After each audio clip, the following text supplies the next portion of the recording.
am Ruzaina Haji. I grew up eating traditionally prepared meals by my grandmother and family. In my travels to many destinations, I enjoyed various cuisines with exotic flavors, which has definitely left a mark in my cooking. My recipes are a concoction of childhood memories and my travels around the world, and mainly to give prominence to those really tasty dishes that are less talked about. This is the minority taste.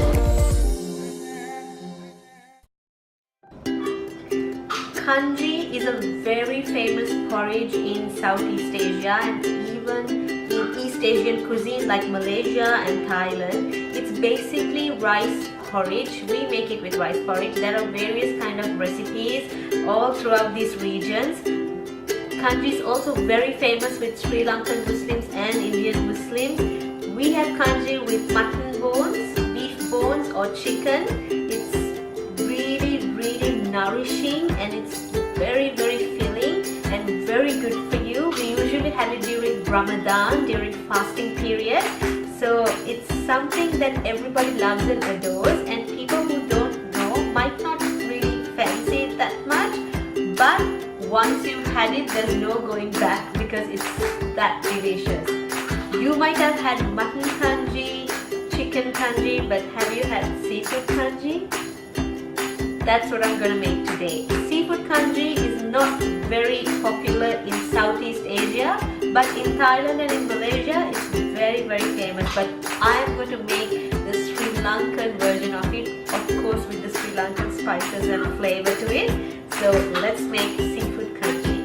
Putting seafood in congee is nothing new to the Thai Muslims, to the Malaysian Muslims, because they put a lot of seafood in congee. Now I know what you're thinking, that I'm cooking a lot with seafood. What can I do? I'm an island girl. I love my fish and seafood. I will be doing a lot of meat and chicken curries too, so stay tuned. So I'm going to show you how to cook the basic milk congee first, and then I'm going to show you how you're going to add your beautiful flavored seafood into that congee. So first things first, let's get into the ingredients. You're going to need 1 chopped onion, half a tomato chopped, 1 teaspoon of red chili powder, 1/4 teaspoon of turmeric, 1.5 tablespoon of curry powder, freshly grounded ginger and garlic, just a pinch, maybe about 10 seeds of fennel, 10 or 15 seeds of fennel, just another pinch of caraway seeds, just a pinch, they're about 10 or 15 seeds, and a 1/4 teaspoon of cumin seeds.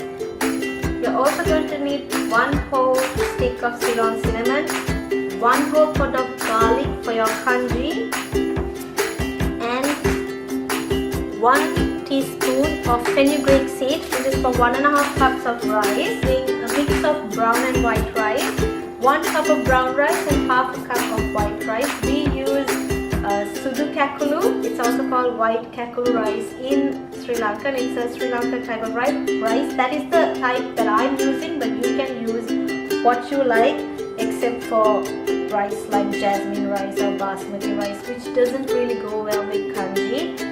And 1 cup of thick coconut cream, and a big headful or like half a cup full of moringa leaves.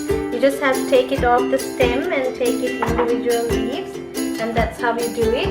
You have to wash the red rice and the white rice and the fenugreek seeds together. Make sure that you do that because it melts and blends in together. So you wash the rice properly and you have to keep it soaked in water for at least half an hour. Now into a boiling pot of water, you put 1 Ceylon cinnamon, 1 stick of cinnamon, and then you put your soaked rice with 1 pot of garlic cleaned, and just let it boil. And when I mean boil, the consistency for congee or porridge is an overboiled rice. The rice has to be completely melted in the water, and that is our first step. So add about a tablespoon of salt. Now salt is up to you. I put a tablespoon for 1.5 cups of rice and water. And when you are closing the lid of the pot of the congee, make sure to keep a little air vents out, otherwise it's going to overflow. Anyway, you'll have to keep checking and mixing it because it will overflow while it's boiling, but you have to boil the rice till it's melted into the water, and that's the idea. So when you see it like this, now you can see that there's a little film on top of the rice. That's when you know that the rice is nicely boiled for the congee. And then this is where you add your thick coconut cream, and then you mix it. Now you can add more salt just before you add your coconut cream if it's not enough. Now this is your basic white congee. This is what you have. You can have this with katta sambal. Katta sambal is a Sri Lankan spicy relish that goes really well. It's a tangy and spicy relish made with onions, chilies and moldy fish. It goes really well with this basic white congee. And there you go. Your normal white congee is ready. So into a heated pan, you put 1 big tablespoon of ghee. Hot, you first add your onions. Try to put it away from the oil a little and then gradually add it into the oil. That is my trick for oil not splashing onto your fingers. And then you add it to the oil, because when you put anything into hot oil so suddenly, that's when everything splashes onto you. So that's a little kitchen trick and a tip. When this is turning color or translucent, you put your ginger and garlic paste and your fennel seed, caraway seed and cumin seeds, and give it a good mix. Now add your tomato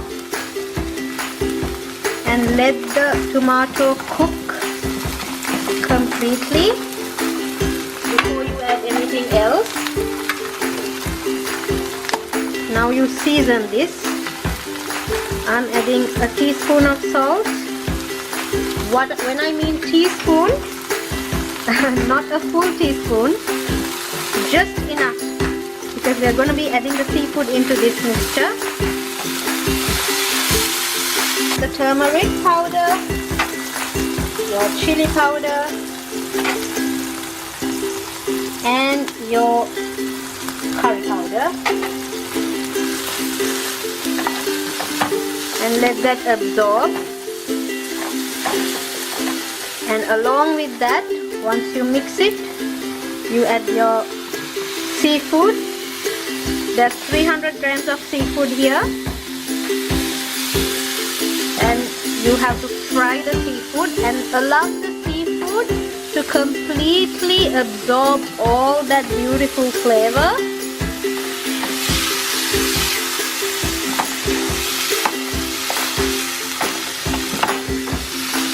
Don't cook the seafood for too long, because you don't need to cook it for too long. When you see the squid turning shape or turning color, that's when you know that your seafood is cooked. But the trick is not to let it overcook, because we are going to be adding it into really hot congee or porridge. So it's going to be cooking in there as well. So make sure to be really careful. You don't want your seafood rubbery. So the best indication is when you're getting a beautiful aroma and it's smoking from the sides. You take it off the stove, and while it's smoking hot and piping hot, you add your seafood and then you mix it. And there you go. This is your seafood congee.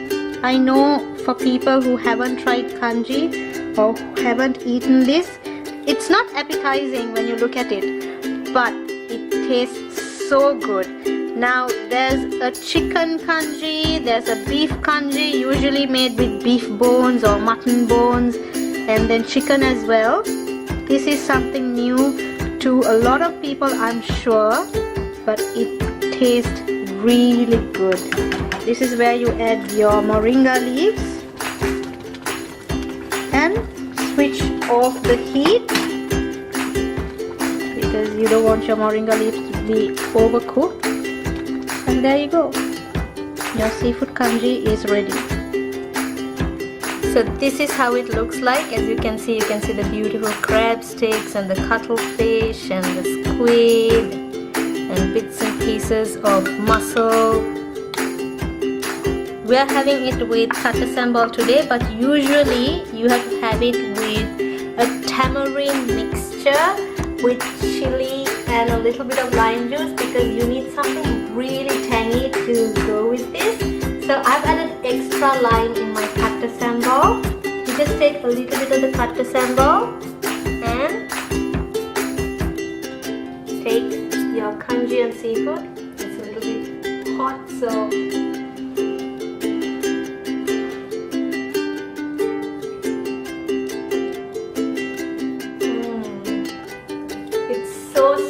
so good. I really want you guys to try this, especially people who love congee, especially people who love chicken and mutton congee. This is something completely new. So hope you try my seafood congee and let me know, and see you on the next episode of the Minority